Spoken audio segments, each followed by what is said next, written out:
पिछले video lecture में हमने देखा था कि स्थल मंडलीय प्लेटें क्या हैं, कैसे घूमती हैं, किस तरह से चेंजेज होते हैं पृथ्वी की सतह पर और पृथ्वी के अंदर। उसका हमने एक चार्ट भी बनाया था। अब हम आगे चलते हैं, लेकिन उससे पहले दो डेफिनेशन बाकी रह गई थी। एक तो स्थल मंडलीय प्लेट, उसके बाद में जो अंतर्जनित और बाह्य जनित बल थे उसको लिख लेते हैं, क्योंकि कई बार सीधा सीधा प्रश्न पूछ लेते हैं कि स्थल मंडलीय प्लेट से आप क्या समझते हैं। तो उस समय आपको 2 से 3 लाइन में उसका आंसर देना होगा।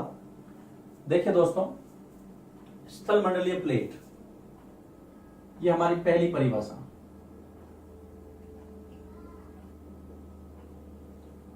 स्थल मंडलीय प्लेट यानी कि लिथोस्फेयर प्लेट, जिसको मैंने पिछले वीडियो में बताया था आपको, यानी कि भूपर्पटी में, यानी कि जमीन के नीचे भूपर्पटी में अनेक छोटी बड़ी कठोर सॉलिड फॉर्म में होती है। यहां पर लिखेंगे हम भूपर्पटी में अनेक छोटी बड़ी असमान आकार, जिनका आकार समान नहीं होता है।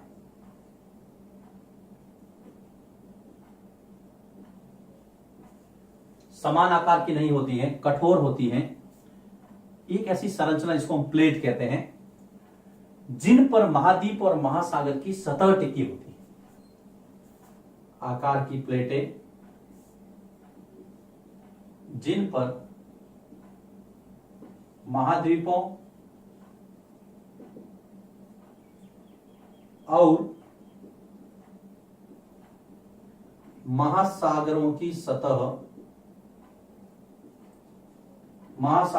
सतह टिकी है। यह है दोस्तों इसकी डेफिनेशन, यानी कि इसकी परिभाषा।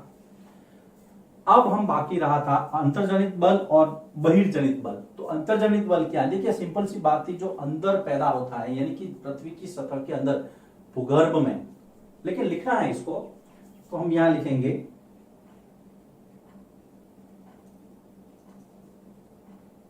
अंतर्जनित बल, यानी कि पृथ्वी की सतह के नीचे, यानी कि भीतर, पृथ्वी की सतह के नीचे पैदा होने वाला बल, पृथ्वी की सतह के नीचे उत्पन्न होने वाला बल, यह है अंतर्जनित बल। दूसरा है आपका बहिर्जनित।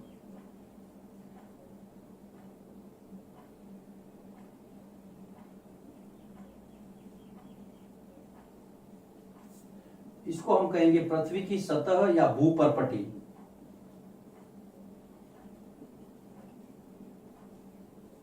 पर, यानी कि ऊपर की तरफ उत्पन्न बल। इसके बारे में हमने एक चार्ट भी बनाया था, कौन कौन सी गतियां थी। भूकंप, ज्वालामुखी और भूस्खलन, जो आंतरिक गतियां थी, और बाहर की तरफ नदी के द्वारा उत्पन्न होने वाले जितनी भी आकृतियां बनाने वाली आकृतियां हैं, पवन के द्वारा, समुद्री तरंग के द्वारा और हिमरथ के द्वारा। ये परिभाषाएं होगी आपकी 3।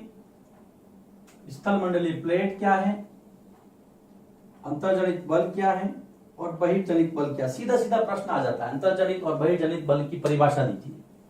तो आपको ये लिखना है, इसमें कोई कंफ्यूज होने वाली बात नहीं। अब हम आगे चलते हैं, जो हमारा अगला टॉपिक है ज्वालामुखी। वैसे ज्वालामुखी बहुत बड़ा टॉपिक है दोस्तों, जिसको वॉल्केनो कहते हैं। लेकिन क्लास 7th का जो सिलेबस है, जितना डिमांड करता है उतना मैं आपके यहाँ पे चर्चा में लाऊंगा इसको। सबसे पहले हम चर्चा करते हैं ज्वालामुखी की। ये अंतर्जनित बल का परिणाम है और आकस्मिक बल काम करता है यहाँ पर, जिसको हमने ये लिखा है वॉल्केनो। देखिए, ज्वाला का मतलब होता है जो आग से संबंधित हो, आग के जैसा हो। ज्वाल मुखी यानी कि मुख, ऐसा मुख जहां से ज्वाला निकले। नाम से ही आप समझ जाएंगे। यानी कि पृथ्वी की सतह के नीचे इस प्रकार की क्रिया जो पृथ्वी की सतह पर आने पर ज्वालामुखी के रूप में बदल जाए। इसकी दो परिभाषा, आपकी किताब में एक परिभाषा दी है, लेकिन हम यहां पर दो परिभाषाएं देंगे, आपको एक विकल्प और देंगे। आपको जो अच्छा लगे, जो आपको इजी लगे, उस परिभाषा को आप लिख सकते हैं। यदि पूछे कि ज्वालामुखी से आप क्या समझते हैं, उसके बाद में इसके चित्र पर चर्चा करेंगे। तो पहली है कि भूपर्पटी पर, यानी कि पृथ्वी की सतह पर। देखिए इसकी पहली परिभाषा, भूपर्पटी पर यानी कि पृथ्वी की ऊपरी सतह पर खुला ऐसा छिद्र या खुला एक छिद्र जिसमें भूपर्पटी पर खुला हुआ एक छिद्र या छेद, जिसको क्रेटर कहते हैं, जिसमें से पिघले हुए पदार्थ अचानक निकलते हैं, सडनली, क्योंकि ये सडन फोर्स है, जिसमें पिघले हुए पदार्थ अचानक यानी कि सडन निकलते हैं। ये पहली परिभाषा है। पृथ्वी की सतह पर भूपर्पटी पर एक ऐसा खुला हुआ छिद्र जिसमें से अचानक गरम गरम पदार्थ, पिघले हुए पदार्थ, मेल्टिंग फॉर्म वाले जो मटेरियल है वो बाहर आते हैं। दूसरी परिभाषा, ऐसी छोटी परिभाषाएं, यानी कि भूपटल को फोड़ करके, पृथ्वी की ऊपरी सतह को फोड़ करके, देखिए दूसरी परिभाषा, भूपटल को फोड़कर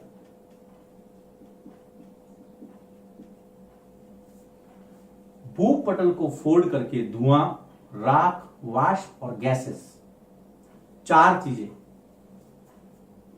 धुआं, राख, वाष्प तथा गैसें, इनकी फॉग भी निकलता है, ऐश भी निकलती है, वेपर भी निकलती है और गैसेस बहुत सारी निकलती है मिक्सचर फॉर्म में, के बाहर निकलने की जो क्रिया है वो ज्वालामुखी है, तथा गैसों के बाहर निकलने का प्रोसेस यानी कि क्रिया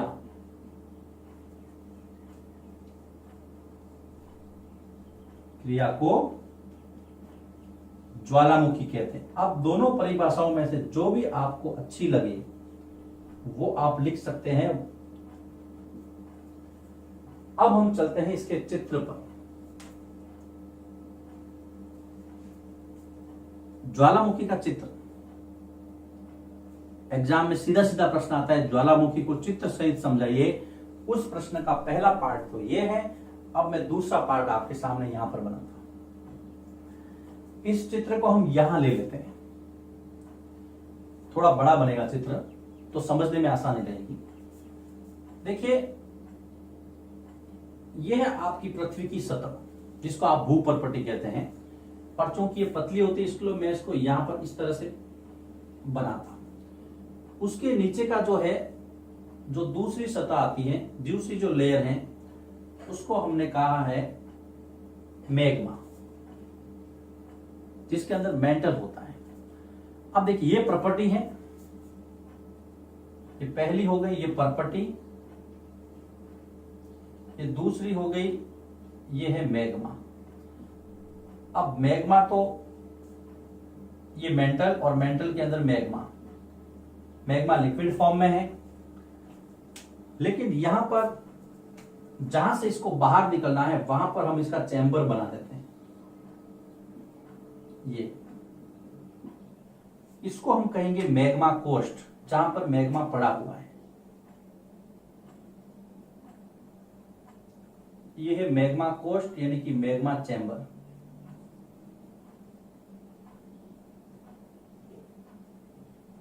ये है मैग्मा चैम्बर। अब देखिए दोस्तों,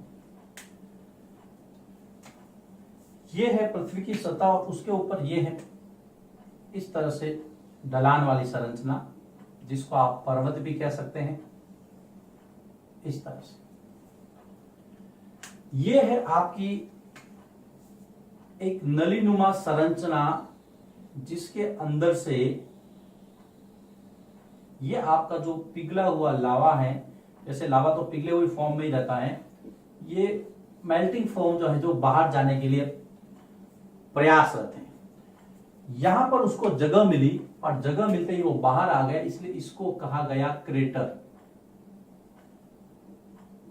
यानी कि ऊपर वाला जो छिद्र है जिसमें से ये मैग्मा बाहर आ रहा है, ये है क्रेटर।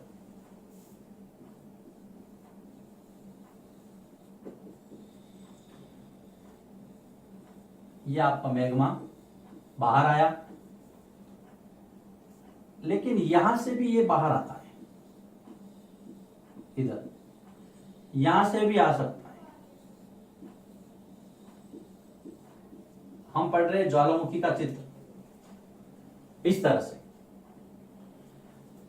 ये निकास है, इसलिए इसको वेंट कहा जाता है।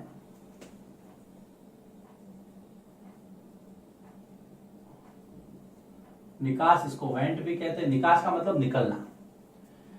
अब लावा के साथ में कुछ और चीजें निकल रही जिसका हमने जिक्र किया था।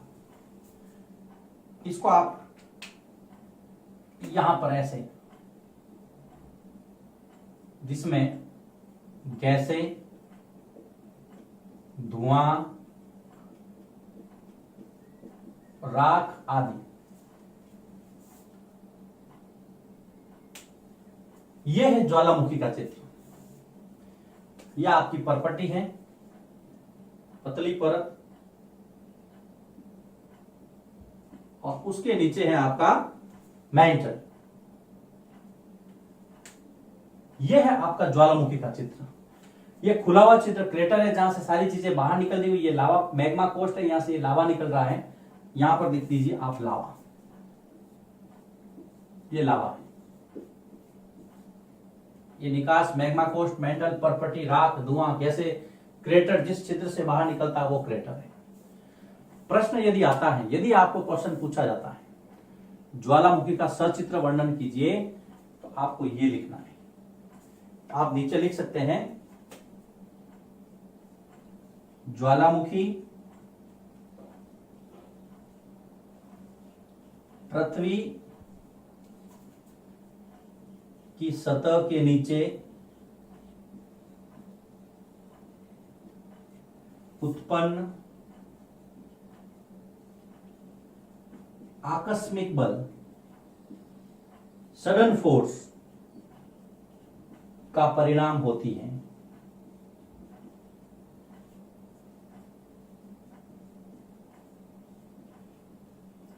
तो ये ज्वालामुखी आपके पूरा हो गया। छोटा सा टॉपिक था, व्यवस्थित रूप से मैंने आपको बताने की कोशिश की है, कहीं कोई छूटा नहीं है। दो एग्जाम्पल भी ले लेते हैं आपको ज्वालामुखियों के, पर्वतों के रूप में। कई ज्वालामुखी धीरे धीरे सुलगते रहते हैं, कई वर्षों बाद वापस सक्रिय होते हैं, लेकिन दो नाम यहां पर दे देते हैं। हालांकि उसके अंदर सिलेबस में जिक्र नहीं, लेकिन फिर भी, जैसे इटली का स्ट्राम्बोली ज्वालामुखी, दो एग्जाम्पल देता हूं मैं। इटली के अंदर जो ज्वालामुखी है स्ट्राम्बोली, जापान के अंदर है फ्यूजियामा। ज्वालामुखी पर्वत है ये, ज्वालामुखी के कारण इसका निर्माण हुआ है। ये दो एग्जाम्पल है, इसके साथ आप लिख सकते हैं। ज्वालामुखी के बाद में हम आगे रुख करते हैं भूकंप का। भू यानी कि जमीन, कंप यानी कि कांपना। जमीन पे जब कंपन होगा तो उसको भूकंप कहा जाएगा, जिसको आप अर्थक्वेक कहते हैं। यहां पर हम लिखेंगे भूकंप, जिसको आपने कहा है अर्थक्वेक। यह है आपका भूकंप। सिंपल सी बात है। स्थल मंडलीय प्लेटों के गति कर, देखिए ये भी सडन फोर्स है। स्थल मंडलीय प्लेटों के गति करने पर पृथ्वी की सतह पर कंपन होता है, जिसको भूकंप कहते हैं। लिखते हैं यहां पे स्थल मंडलीय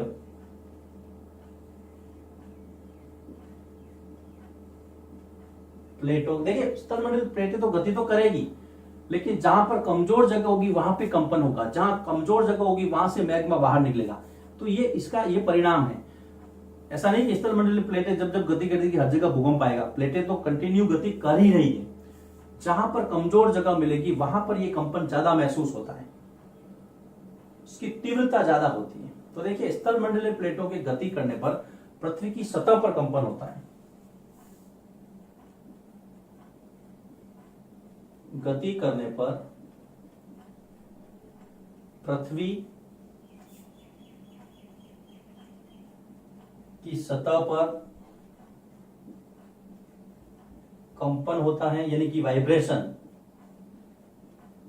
वाइब्रेट होती है, धरती हिलती है, जिसे भूकंप कहते हैं, जिसे भूकंप यानी कि अर्थक्वेक।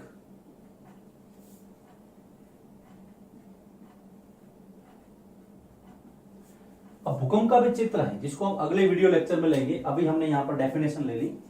तो देखिए हमने यहां पर 3 परिभाषाएं पढ़ी थी। पहले स्थल मंडलीय प्लेट क्या है, दूसरा अंतर्जनित बल और तीसरा बहिर्जनित बल। ये सिंपल सी बात थी, पिछले वीडियो लेक्चर से रिलेटेड थी।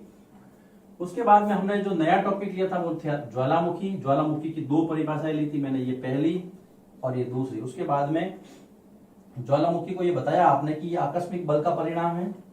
2 एग्जाम्पल लिए, ये इसका चित्र है ज्वालामुखी को, यहां लिख सकते हैं हम ज्वालामुखी।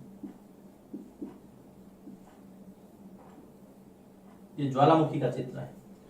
उसके बाद में हमने भूकंप की परिभाषा ली। ये है इस वीडियो लेक्चर का जो स्टडी मटेरियल। जब आप इसको देखें तो इसको नोट्स के रूप में मेंटेन करें। भूकंप का चित्र, भूकंप के बारे में अगली जानकारी के लिए आपको अगले वीडियो लेक्चर का इंतजार करना पड़ेगा।